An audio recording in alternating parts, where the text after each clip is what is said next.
नाशिकमधील डॉक्टर सुवर्णा वाझेंच्या खून खटल्यातून संशयित आरोपी पती संदीप वाझेंची निर्दोष मुक्तता करण्यात आली आहे। पोलीस तपासातील त्रुटींमुळे ही निर्दोष मुक्तता करण्यात आली।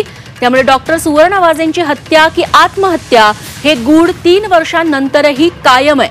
2022 मध्ये डॉक्टर सुवर्णा वाझे यांचा मृतदेह एका वाहनात जळालेल्या अवस्थेत आढळून आला होता। या प्रकरणी पोलिसांनी पती संदीप वाझेंना अटक केली होती। आता त्यांची निर्दोष सुटका करण्यात आली। त्यामुळे डॉक्टर सुवर्णा वाझेंचा खरा मारेकरी कोण असा सवाल उपस्थित होतोय। तर पोलिसांनी पुन्हा तपास करून पत्नीला न्याय मिळवून द्यावा अशी मागणी पती संदीप वाझे यांनी केली आहे। न्याय व्यवस्थेला आत्ताच्या प्रशासनाला पोलीस प्रशासनाला नम्र विनंती आहे, रिवाइज इन्व्हेस्टिगेशन करा। माझी नम्र विनंती आहे, नार्को टेस्ट करा, ब्रेन मॅपिंग टेस्ट करा। तात्कालीन 2 अधिकाऱ्यांचे, वाडीवाऱ्याचे वरिष्ठ पोलीस अधिकारी आणि LCBचे वरिष्ठ पोलीस अधिकारी त्यावेळेचे, त्यांना सगळं माहिती आहे। माझी पण करा। मी कुठल्याही टेस्टला सामोरं जायला तयार आहे। त्यावरती माझ्या शरीरावरती कुठलाही परिणाम झाला तर मी भोगायला तो तयार आहे। पण न्यायालयाचा कदाचित तो न्यायालयीन प्रक्रिया असेल, त्यामुळे त्यातून जावं लागेल।